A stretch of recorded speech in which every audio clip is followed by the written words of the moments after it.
네, 반갑습니다. 이번에 리액트 딥다이브 3강 발표를 맡게 된 백광인이라고 합니다. 이제 3 강에서는 크게 두 가지의 세션으로 나누어지는데, 첫 번째는 리액트에서 쓰이는 훅에 대해서 알아보는 이제 그런 파트가 있었고, 두 번째는 HOC와 커스텀 훅 둘 중에 어느 것이 좋을까, 그리고 각각의 이제 장단점에 대해서 좀 설명한 파트가 있어서 이렇게 두 가지로 나눠서 좀 설명을 드리려고 하는데요. 일단 리액트에서 쓰이는 훅은 이제 상당히 좀 다양해진 편이긴 합니다만은, 책에서 다루는 훅은 이제 이렇게 크게 유지 스테이트나 이펙트 같은 대표적으로 쓰이는 친구들을 좀 주로 설명한 것 같아서, 먼저 일단 스테이트에 대해서 간단하게 좀 말씀을 드리도록 하겠습니다. 유즈 스테이트가 무엇이냐? 이제 함수 컴포넌트 내부에서 이제 크게 UI나 이런 다른 기능에 대한 상태를 정의하고, 이를 이 컴포넌트 내부에서 유기적으로 관리할 수 있도록 하는 이제 훅이라고 생각을 하시면 될 것 같고요. 이 훅은 그러니까 하나의 배열을 반환을 하는데, 이 배열에는 두 가지 엘리먼트가 담겨져 있습니다. 이제 0 번째 인덱스에는 이제 해당 이제 유즈 스테이트가 관리하는 이제 스테이트 값, 그리고 이제 두 번째 인자로는 이제 해당 스테이트를 변경할 수 있도록 돕는 이런 set 스테이트 함수를 배열로 묶어서 반환한다라고 생각해 주시면 될 것 같고요. 사용단에서는 비구조화 할당으로 이런 식으로 인계받아서 사용하시면 된다고 이야기할 수 있을 것 같습니다. 그리고 이제 흔히 알고 있는 이제 그런 이제 개념 중 하나인데, 유즈 스테이트로 반환된 이 스테이트는 결국 리액트 내부에서 클로저로 관리가 되게 됩니다. 따라서 스테이트 값 자체를 바로 수정을 하게 되면, 이미 여기서 비구조화 할당을 통해서 할당받은 스테이트는 유지 스테이트에서 관리되는 값이 아니라 이제 복사된 값이기 때문에, 최종적으로 클로저에서 관리되는 값에는 영향을 미치지 않고, 이를 수정하기 위해서는 반드시 set state 함수를 호출해야 한다라고 생각을 해 주시면 될 것 같습니다. 근데 좀 특이한 동작 방식이 있는데, 유즈 스테이트의 초기 값으로 이제 상수가 아니라 특정 값을 반환하는 함수를 넣을 수도 있습니다.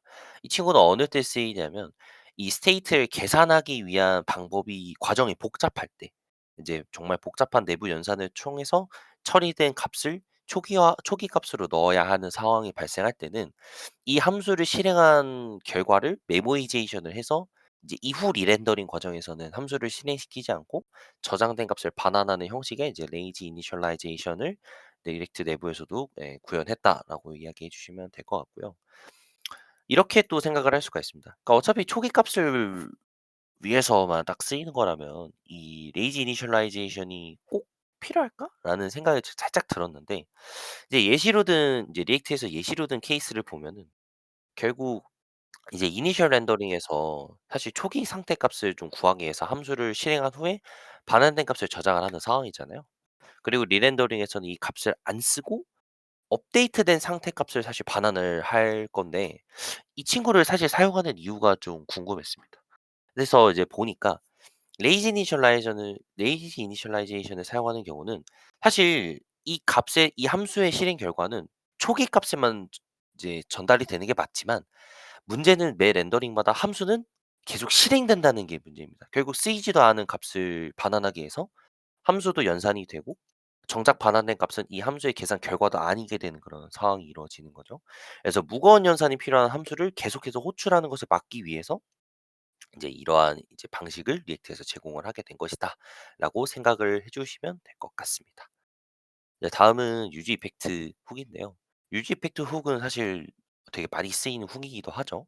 이제 대표적으로 리액트 외부에서 관리되는 시스템, 그리고 리액트 컴포넌트 내부의 싱크를 맞추기 위해서 쓰이는 경우도 많을 것 같고, 그 외에 다른 용도로도 좀 많이 사용이 되지만, 일단 예시로 든 이제 케이스는 어떻게 보면은 이제 웹소켓을 통해서 이제 커넥션을 맺는 그런 과정을 유이펙트로 어떻게 보면 좀 풀어낸 코드라고 보실 수가 있겠습니다. 이 친구는 첫 번째 인자는 이제 실행될 부수 효과가 포함된 함수, 즉 셋업 함수를 받고요. 두 번째 임자로는 이제 의존성 배열, 이제 뎁스를 받게 됩니다. 그래서 의존성 배열, 즉 뎁스 내부의 값이 이제 한 개 이상 변경이 될 때마다 이제 셋업 함수가 이제 다음 렌더링에서 실행이 되는 그런 구조를 이제 가지고 있고요. 컴포넌트가 매번 렌더링이 될 때마다 리액트에서는 이제 뎁스 내부의 값을 이제 얕은 이제 동등성 검사로 하나씩 검사를 하면서 이전과 달라졌는지를 비교를 합니다. 그래서 만약에 값들 중에 하나라도 달라지거나 아니면은 없던 값이 새롭게 생기게 된다면, 이제 셋업 함수를 트리거하는 방식으로 이제 유지 이펙트가 실행된다라고 봐 주시면 될 것 같고요. 이제 유지 이펙트에서 가장 좀 중요시 여기는 개념 중에 하나가 바로 클린업 함수라고 볼 수가 있을 것 같습니다. 유지 이펙트 훅의 첫 번째 인자로 넘기 함수, 즉 셋업 함수는 반환값이 없거나 클린업 함수를 반환하는 네 이런 구조를 꼭 가져야 하는데요. 이 클린업은 컴포넌트의 다음 렌더링이 일어나기 전에 실행이 되며 함수가 정의되었을 당시에 선언되었던 값, 즉 이제 리렌더링 이후에 변환된 스테이트가 아니라 리렌더링 이전에 가지고 있었던 이런 스테이트나 이런 여러 가지 값들을 기반으로 실행이 되기 때문에 이후 렌더링에서 변경된 값은 참조하지 않는다는 거를 유의를 해야 될 것 같고요. 클린업 함수는 주로 어느 때 쓰이냐? 이제 뭐 리액트 외부에서 관리되는 이런 부수 효과들을 좀 정리하는 그런 과정에서 많이 쓰입니다. 예를 들면 뭐 특정 돔에서 이 애드 이벤트 리스트 핸들러 같은 것들을 이제 제거할 때 혹은 이제 컴포넌트가 언마운트 될 때 이제 웹소켓 커넥션 같은 거를 끊어야 할 때 요럴 때 이제 클린업 함수를 쓰면 매우 좋겠죠. 그래서 요럴 때 쓰인다고 보시면 될 것 같습니다. 이제 다음은 이제 리액트에서 쓰이는 이런 이제 의존성 배열에 대해서 좀 간단하게 이야기를 드릴 것 같은데 의존성 배열은 사실 유지 이펙트뿐만이 아니라 뭐 다른 이제 리액티브한 값을 이제 내부에서 사용하는 훅들에 대해서는 이제 상당히 좀 중요한 기준이라고 할 수 있는데 이전 렌더링 시점과 현대 시점을 기준으로 이 배열된 요소가 한 개 이상 변경이 될 경우에는 셋업 함수가 재실행이 된다라고 아까 앞서서 말씀을 드렸던 것 같습니다. 그래서 만약에 배열에 아무런 값도 넘겨주지 않는다면 사실 이제 뎁스에서 관찰할 수 있는 값이 없기 때문에 최초 렌더링에서만 이제 셋업 함수가 실행이 되고 이후 렌더링에 대해서는 실행되지 않는다라고 생각을 해 주시면 될 것 같고요. 또 이렇게 생각할 수도 있을 것 같습니다. 아니 의존성 배열이 없는 유지 이펙트가 매번 렌더링마다 사실 실행이 되면 사실 유지 이펙트 없이 써도 되지 않을까? 뭔가 말이 이상한 것 같은데 예 유지 이펙트는 유 의존성 배열이 없는 유지 이펙트가 매 렌더링마다 실행되면 사실 굳이 유즈 이펙트가 없이 그냥 컴포넌트 안에다가 그 로직을 박아 놔도 되지 않을까라고 했는데 유즈 이펙트는 클라이언트 사이드에서 실행해야 하는 코드를 사용할 때 상당히 좋은 수단이다. 왜냐하면 컴포넌트가 완전히 그 이제 브라우저 단에서 렌더링된 이후에 트리거가 되도록 이제 실행되는 것을 최대한 보장하기 때문이에요. 이제 그와 관련된 내용은 아마 제가 이제 디스코드에서 남겨 놨던 "유즈 이펙트는 왜 페인트 이후에 실행되면 보장할까?"라는 이제 아마 포스트를 읽어 주시면 좀 도움이 될 것 같은데 근데 항상 보장되는 건 아니고요. 근데 최대한 보장한다는 게 이제 중요한 포인트인 것 같습니다. 그러면 만약에 유즈 이펙트 외부에 이 코드를 넣을 때는 어떤 현상이 일어날 수 있느냐? 이 친구는 클라이언트 사이드에서 반드시 실행될 보장이 없어요. 실행된다는 보장이 없어요. 서버 사이드에서 실행될 수 있음을 의미하고요. 작업이 긴 태스크의 경우에는 당연히 컴포넌트를 반환하는 로직 위에 있기 때문에 근본적으로는 이 컴포넌트의 렌더링을 지연시킬 수밖에 없다라는 결과에 이르게 됩니다. 또한 유지 이펙트에서 관리하는 이 패시브 이펙트가 실행이 되기 전에 렌더링을 유발시키는 태스크가 트리거될 수 있어요. 가령 뭐 유즈 레이아웃 이펙트에서 이제 셋 스테이트가 트리거가 된다든가 하는 방식이 있죠. 그러면은 브라우저의 렌더링이 일어나기 전에 다시 이제 리액트 내부에서의 렌더링이 또 다시 일어나기 때문에 어떻게 보면 근본적으로는 이제 브라우저 렌더링 이후 이전에 실행이 될 가능성도 항상 우리가 염두를 해 둬야 한다라는 거를 잘 이제 숙지해서 유지 이펙트를 쓰시면 될 것 같습니다. 그래서 책에서는 유지 이펙트를 좀 현명하게 쓰는 방법에 대해서 좀 소개를 하고 있는데 첫 번째는 이 리액트 훅에서 제공하는 이제 유전성 배열 룰을 잘 지키는 것이 좀 중요한 것 같습니다. 이 ESLint 룰은 유지 이펙트 내부에서 쓰이는 이런 여러 가지 리액티브한 값들이 있잖아요. 이 값들은 무조건 뎁스 안에 넣어줘야 된다는 이제 규칙을 이야기를 하고 있어요. 근데 이 규칙을 지키지 않으면 문제점이 무엇이냐면 유지 이펙트의 셋업 함수가 트리거되는 조건은 뎁스의 값이 변경될 때인 거잖아요. 근데 이 값을 추적하지 못한다는 거는 실행 여부에 대한 연결점이 사라진다는 걸 의미하게 되는 겁니다. 그래서 리액트에서 의도한 대로 유지 이펙트가 동작하지 않을 수 있다는 거를 꼭 알아두셔야 되고요. 되도록이면 이 룰을 잘 지켜서 유지 이펙트를 쓰는 게 개인적인 사담을 좀 섞자면 그게 더 좋았던 것 같습니다. 그래서 유지 이펙트에 빈 배열을 만약에 넣어야 한다면 꼭 이 셋업 함수가 컴포넌트의 렌더링 이제 이니셜 렌더링 상황에서 일어나야 하는 건지를 잘 고민을 해야 될 것 같아요. 사실 이렇게 하는 방법 이제 예제 코드를 보면 유즈 이펙트의 이제 이런 이니셜 렌더링에서 set is loading을 추루를 했는데 사실 요렇게도 되기는 하거든요. 뭐 매 렌더링마다 이 조건문을 타야 한다는 이제 문제점이 있지만 초기에 이제 false였다가 true로 바뀌게 되면 is loading은 그 이후에는 계속 true니까 이런 식으로 그냥 리액트 내부에서 이제 조건 형식으로 사실 사용해도 문제가 없다. 뭐 이런 간단한 예시 코드를 좀 보여드리면서 마무리를 지을 수 있을 것 같고요. 두 번째는 유즈 이펙트의 첫 번째 인수에 함수명을 부여하라는 그런 이제 책의 의견이 있었어요. 그래서 이제 이유가 무엇이냐면은 이제 유즈 이펙트 내부의 코드가 복잡해지면은 이 익명 함수 내부의 구조라든가 아니면은 어디서부터 함수가 시작됐는지를 알기가 어려우니까 이제 "기명을 좀 해라."라고 책에서는 추천을 하고 있는데 사실 근본적으로는 제가 생각을 했을 때 그리고 책에서 이야기한 바를 따지면은 유즈 이펙트 내부의 로직이 커지게 되면 이 친구가 정확하게 어느 조건에 실행되는지를 알기가 어려워지게 된다는 문제가 있습니다. 왜냐하면 그만큼 유즈 이펙트에서 관찰해야 할 리액티브한 값도 많아지게 되고 그 결과 사용자가 의도하지 않은 타이밍에 이제 유즈 이펙트가 실행될 수 있을 만한 가능성이 올라가는 거기 때문에 만약에 불가피하게 리액티브한 값이 많아지게 된다면 이 값들을 좀 메모이제이션해서 이제 값의 의도치 않은 변경을 막는 것도 좋은 이제 방법인 것 같다라고 이제 생각을 하고요. 불필요한 외부 함수를 또 만들면 안 될 것 같습니다. 유즈 이펙트에서 사실 내부에서 실행되는 여러 가지 함수들을 외부로 뺀 다음에 이 함수를 이제 리액트 이제 유즈 이펙트 내부에서 실행하는 경우가 있는데 이렇게 될 경우에는 사실 뎁스가 정말 길어지게 된다는 문제가 있습니다. 왜냐하면 그 값들은 유즈 이펙트 외부에서 선언된 값이기 때문에 당연히 값에 대한 변경을 추적을 해야겠죠. 그래서 이런 부분들은 이제 이제 이펙트 내부에서 선언하는 것이 중요하다라고 이야기를 할 수가 있을 것 같고요. 그리고 한 가지 좀 이제 뭔가 좀 탐구하면 좋을 만한 것들을 하나 더 가지고 왔는데 이제 대표적으로는 유즈 이펙트에서 이 셋업 함수로 그냥 어싱크를 넣어 버리면 안 되는 걸까? 사실 이렇게 넣었을 때는 이제 에러가 나 그러니까 워닝 혹은 에러가 나게 되는데 이제 '왜 이거를 넣을 수 없는가.'에 대해서 좀 잠깐 생각을 해 봤습니다. 만약에 이 셋업 함수가 비동기로 동작을 한다면 이제 사용자의 의도와는 다르게 사실 내부에서 실행된 이런 비동기 로직들도 바로 실행이 되는 게 아니잖아요. 뭐 어떤 케이스에서는 10초 이상 걸릴 수도 있고 심각하면 뭐 어떤 경우에는 정말 의도했던 것보다 더 빠르게 응답을 받을 수가 있을 것 같고요. 그래서 이제 예시를 보게 되면은 만약에 두 번째 이펙트가 실행이 됐고 첫 번째 API 응답 속도가 뭐 서버 상태가 갑자기 안 좋아졌어서 예상치 못한 지연이 생겨서 10초 뒤에 응답이 왔어요. 근데 이 두 번째 API는 1초 만에 응답이 온 겁니다. 그러면 이 두 번째 이제 API의 실행 결과 즉 두 번째 이펙트는 첫 번째 이펙트를 기다려 주지 않아요. 그래서 먼저 두 번째 이펙트가 실행이 되고 결과를 set state에 저장을 하겠 인제 넣어서 실행을 하겠죠.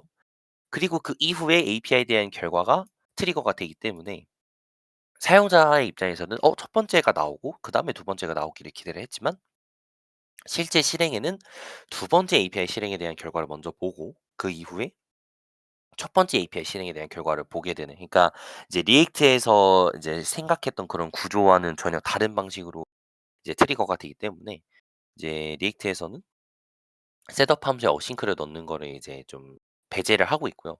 정 쓰고 싶다면 유즈 이펙트 내부에서 이 비동기 함수를 별도로 생성을 한 후에 이제 실행하는 방식을 쓰면 되는데 근데 이 방식도 결국에는 인제 '의도와 다르게 실행될 수 있으면 항상 유의를 해야 된다.' 라는 걸 잘 이제 리마인드 하는 게 좋다라고 저는 생각을 좀 하고 있습니다.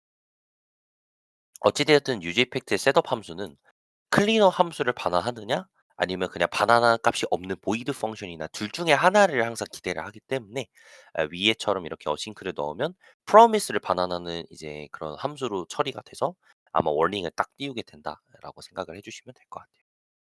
네 다음은 유즈 레이아웃인데 이 친구는 유즈 이펙트랑 똑같지만 이제 모든 도매 변경이 완료된 이후에 브라우저 페인팅이 일어나기 직전에 트리거되는 훅입니다. 동기적으로 트리거가 되는 훅이기 때문에 이제 작업이 유지 레이아웃 이펙트의 작업이 종료가 되지 않으면 브라우저 렌더링도 블락이 된다는 점을 유의를 해 주셔야 될 것 같고요. 그럼 이 친구를 언제 쓰느냐? 이제 돔이 계산은 다 됐는데 이제 실제 브라우저가 렌더링이 되기 전에 반영되면 좋은 작업들, 예를 들면 뭐 스크롤의 변경이라든가 아니면 뭔가 애니메이션 작업을 건다든가 하는 케이스에서는 이제 보통 유저 레이아웃 이펙트를 쓰기는 합니다마는, 사실 저도 실무에서 쓴 적은 거의 없었던 것 같고, 예, 사실 썼을 때 리스크가 좀 있는 후기다 보니까 정말 신중하게 사용하는 것이 좋을 것 같다라는 게 제 개인적인 의견인 것 같습니다. 다음은 이제 메모이제이션에 쓰이는 이제 여러 가지 훅들에 대해서 좀 설명을 드릴 수 있을 것 같은데, 크게 유즈 메모와 유즈 콜백이죠. 이 친구들은 이제 어쨌든 연산의 결과 혹은 함수를 메모이제이션 한다는 그런 특징이 있는데, 이제 당연히 유즈 메모는 비용이 큰 연산의 이런 결과를 메모이제이션 하는 거고요.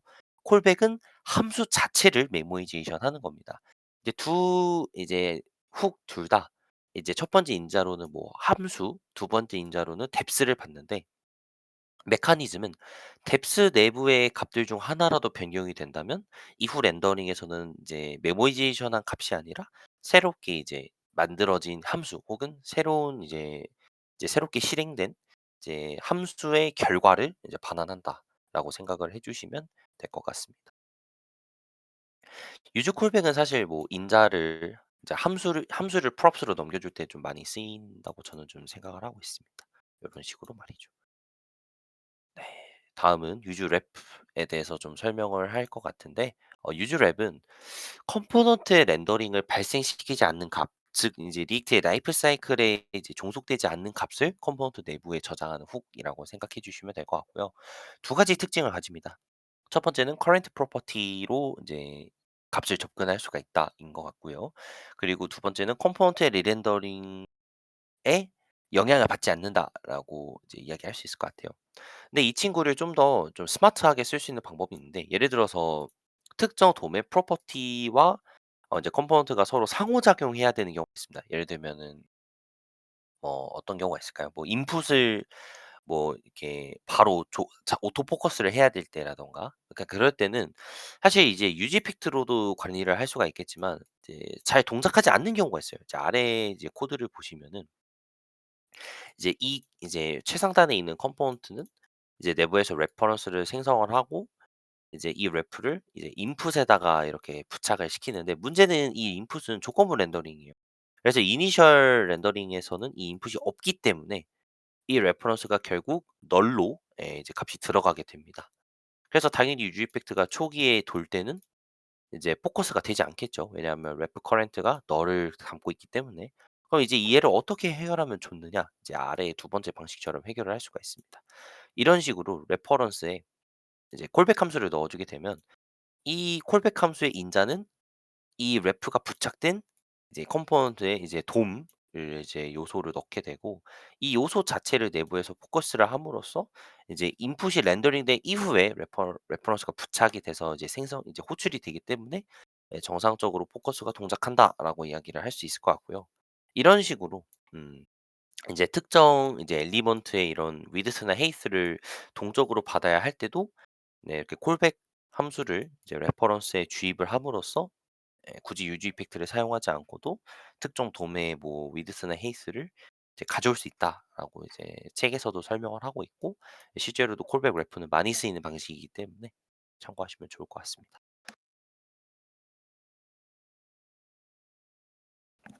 잠시 죄송합니다. 물 좀 마시느라고.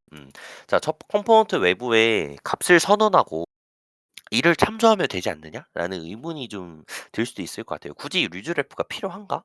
그냥 이 컴포넌트에서 변경되지 않는 스코프의 값을 선언해 버리면 되지 않을까?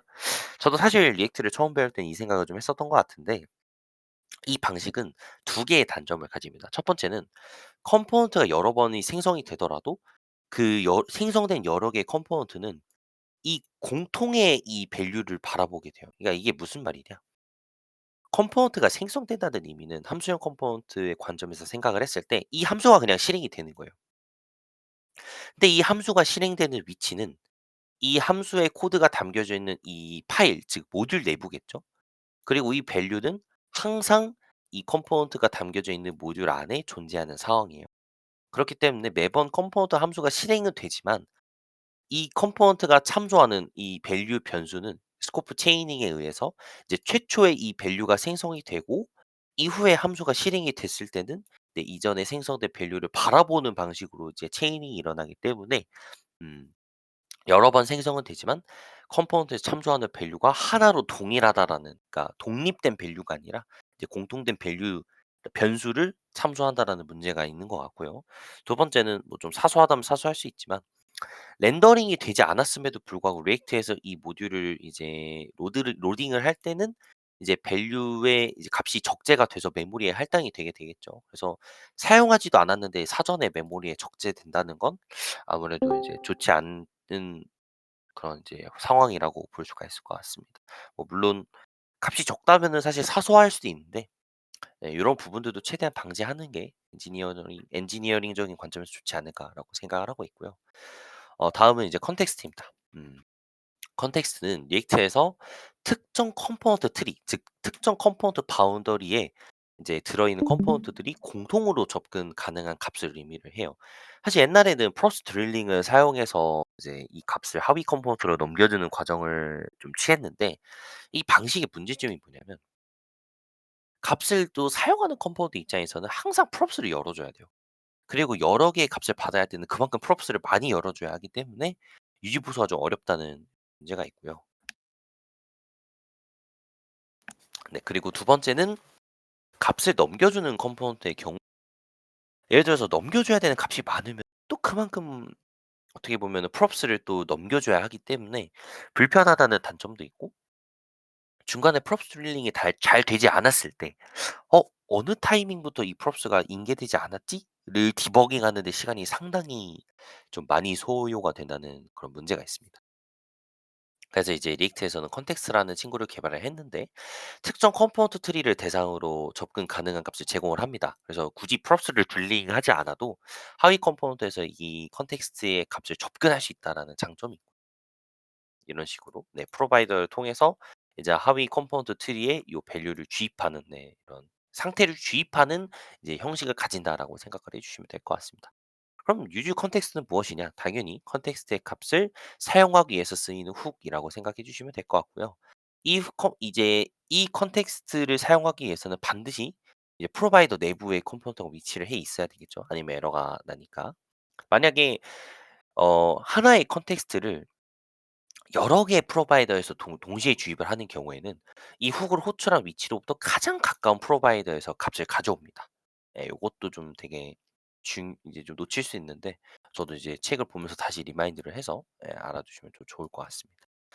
그러면 이 친구를 사용할 때 주의할 점이 무엇이냐면 사실 이거는 유즈 컨텍스트 사용할 시 주의점이 아니라 그냥 컨텍스트 자체에 대한 주의점인 것 같은데 뭐야 아무튼 이 컨텍스트는 상태 관리가 아니라 상태를 주입하는 API다라는 거를 잘 명시해 주셔야 될 것 같아요. 그러니까 상태 관리 라이브러리라고 한다면 이제 A라는 상태를 기반으로 새로운 상태를 파생시킬 수도 있어야 되고 경우에 따라서는 이제 뭐 특정 상태를 구독하는 컴포넌트만 렌더링하는 방식으로 그러니까 모든 컴포넌트가 아니라 아무튼 이런 식으로 상태의 변화를 좀 최적화할 수 있어야 하는데 컨텍스트는 사실 그냥 단순히 저장된 값을 합의 컴포넌트로 전달하는 그런 구조예요. 그렇기 때문에 만약에 최상단 그러니까 프로바이더 단에서 리렌더링이 발생하면은 그 값을 사용하는 컴포넌트만 리렌더링이 되는 게 아니라 그냥 모든 컴포넌트가 다 리렌더링이 됩니다. 예. 리액트의 그런 리렌더링 룰에 의해서 말이죠. 사실 뭐 리액트 메모로 어느 정도는 방지가 가능하겠지만 사실 만능이 아니고 메모로 막을 수 없는 상황이 훨씬 더 많기 때문에 이제 컨텍스트를 남발해서는 안 된다라고 저는 생각을 합니다. 그래서 책에서도 그렇게 나와 있고요. 이제 리듀서에 대해서 좀 설명을 드릴 텐데 유즈 스테이트와 골자는 같습니다. 이제 상태를 관리하는 훅인데 이 친구는 구조가 좀 달라요. 사용자가 특정 값의 변경 사항을 이제 작성하는 그러니까 액션을 작성하는 이런 디스패처 함수에 맞춰서 상태를 변경하도록 유도하는 훅이다라고 생각을 하시면 될 것 같고요. 첫 번째 인자는 이제 리듀서 함수를 받습니다.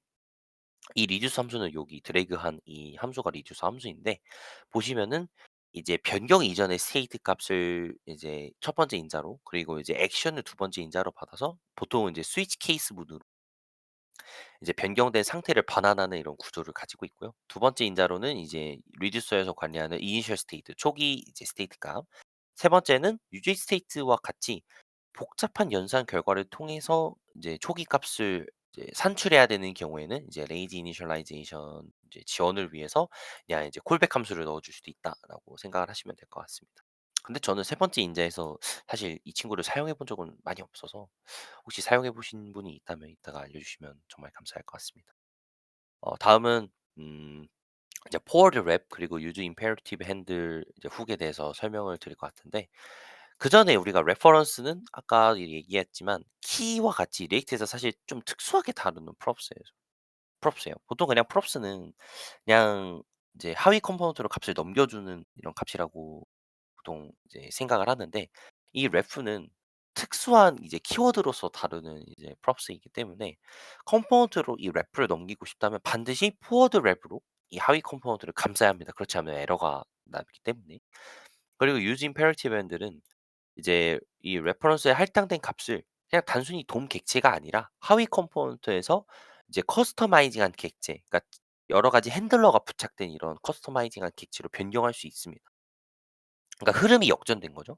기존에는 부모에서 하위로 레퍼런스를 전달을 했다면 이제는 하위 컴포넌트에서 전달받은 레퍼런스를 사용할 수 있는 이 기반이 되는 이런 핸들러 함 이제 객체를 반환하는 형식이기 때문에 막 관계가 역전됐다라고 저는 개인적으로 생각을 하고요.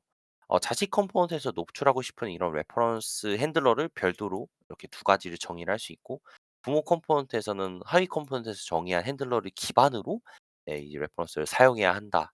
이제 제약이 걸리게 되는 거예요. 근데 리액트에서 이 유즈 임페러티브 핸들을 검색을 해서 보게 되면 되도록이면 사용하지 않을 것을 권장을 하고 있어요. 그 이유가 무엇이냐면 사실 리액트에서는 부모 자식 단방향 흐름으로 이어지는 플로우를 보통 사용을 하는데 이 친구는 이제 자식에서 부모로 이 상태를 역전시키는 그런 이제 상황이 되는 거죠. 어떻게 보면은 래프 기반의 명령어 프로그래밍 이제 기반과 이제 스테이트 기반의 UI 변경을 유도하는 이제 리액트 간의 또 이런 이제 철학이 또 정면으로 충돌하는 상황도 발생할 수 있을 것 같고요. 부모 자식 간의 흐름이 아니라 오히려 자식에서 이제 자식으로부터 사용법을 부모로 다시 역송하는 그런 이제 로직이기 때문에 그래서 되도록이면 사용하지 않을 것을 좀 권장을 네 하는 상황입니다. 그리고 마지막은 좀 짧게 넘어갈 것 같은데요. 유즈 디버그 밸류 리액트 애플리케이션을 개발하는 과정에서 이제 디버깅이 필요한 상황에서 쓰는 훅이라고 하는데 이 친구도 좀 특이하게 다른 훅 내부에서만 실행이 가능하고요. 컴포넌트 레벨에서 실행을 할 경우에는 에러가 난다라고 이제 생각을 하면 될 것 같습니다. 저도 이 친구는 사실 프로덕션이나 뭐 개발 환경에서 쓰인 적은 없어서 혹시 써 보신 분들은 이따가 이야기해 주시면 너무 좋을 것 같습니다. 그리고 다음은 훅의 규칙에 대해서 좀 설명을 드릴 것 같은데요. 리액트에서 제공하는 훅은 꼭 이 규칙을 지켜 주셔야 됩니다. 첫 번째는 모든 훅은 항상 최상단에서 호출이 되어야 하고요. 특정 조건문이나 아니면 컴포넌트 내부에서 정의한 함수, 즉 이제 별도의 스코프를 가지는 이제 구간에서는 훅을 호출할 수 없다. 그리고 마지막은 훅을 호출할 수 있는 주제는 함수형 컴포넌트 혹은 예, 사용자가 정의한 훅이다라고 생각을 해주시면 될 것 같아요. 이 규칙을 지키지 않으면 에러가 엄청나게 많이 네, 나게 됩니다. 리액트에서도 이 훅에 대한 룰을 상당히 좀 철저하게 지키는 것을 권장하는 편이고 훅 간의 순서가 기본적으로 보장이 안 돼요. 사용자가 의도한 대로 훅이 실행이 되지 않기 때문에 꼭 지켜주시는 게 좋다라고 이야기할 수 있을 것 같습니다. 네, 다음은 이제 사용자 정의 훅 그리고 이제 고착 컴포넌트에 대한 이제 내용인데 사용자 정의 훅은 서로 이제 다른 컴포넌트 내부에서 공통된 비즈니스 로직 혹은 뭐 공통된 로직을 사용하고 싶을 때 이제 보통 쓰고요. 이제 사용자 정의 훅을 만들 때는 시필자명이 use로 시작을 해야 됩니다. 이제 아래는 제가 옛날에 이제 사이드 프로젝트 하면서 만들었던 이제 이벤트 리스너를 부착시키는 훅인데 이런 식으로 원래는 이제 각각의 컴포넌트의 이후 유즈이펙트를 다 넣어줘야 했지만 이런 식으로 이제 공통된 로직을 하나의 훅으로 빼서 이제 사용하는 단에서는 이 훅을 그냥 실행하게만 하면 이벤트가 부착되는 형식으로 이제 같은 내 로직을 이렇게 전달할 때는 보통 이 친구를 쓰고요. 고착 컴포넌트는 어떻게 보면은 이제 그 컴포넌트를 렌더링하기 이전에 이제 다른 컴포넌트의 로직을 재활용하고 싶을 때 보통 쓴다라고 생각을 하시면 될 것 같고 리액트에서 가장 대표적으로 쓰이는 HOC는 바로 리액트 메모죠. 어떻게 보면은 이제 메모 로직이 먼저 실행이 되고 그 결과를 기반으로 컴포넌트의 렌더링을 진행한다라는 관점에서는 고작 컴포넌트의 특징을 네 사용한다라고 보시면 될 것 같고 이 친구를 사용할 때는 꼭 부수 효과가 없어야 한다. 예 인 것 같습니다. 예를 들어서 인자로 받은 컴포넌트의 props를 HOC에서 변경한다고 치면은 이 컴포넌트를 사용하는 입장에서는 HOC가 어떤 props를 변경할지를 항상 숙지하고 있어야 되는 상황이기 때문에 예 설계 관점에서는 이제 꼭 '부수 효과를 없게끔 HOC를 설계하는 게 좋다.'라고 생각을 하고요. 예시로 든 코드 같은 경우에도 인제 with us 인제 가장 대표적으로 많이 쓰이는 HOC였는데 이제 이런 식으로 이제 컴포넌트를 렌더링하기 전에 유즈 이펙트에서 뭐 액세스 토큰이 없으면은 그냥 라우터 푸시를 해 버리는 구조로 예 렌더링 이제 컴포넌트 렌더링 이전에 이제 앞선 로직을 실행을 시킴으로써 이제 HOC의 로직을 잘 활용했다라고 볼 수가 있을 것 같고요. 네. 여기까지 3강 발표를 마무리를 지을 수 있을 것 같습니다. 감사합니다.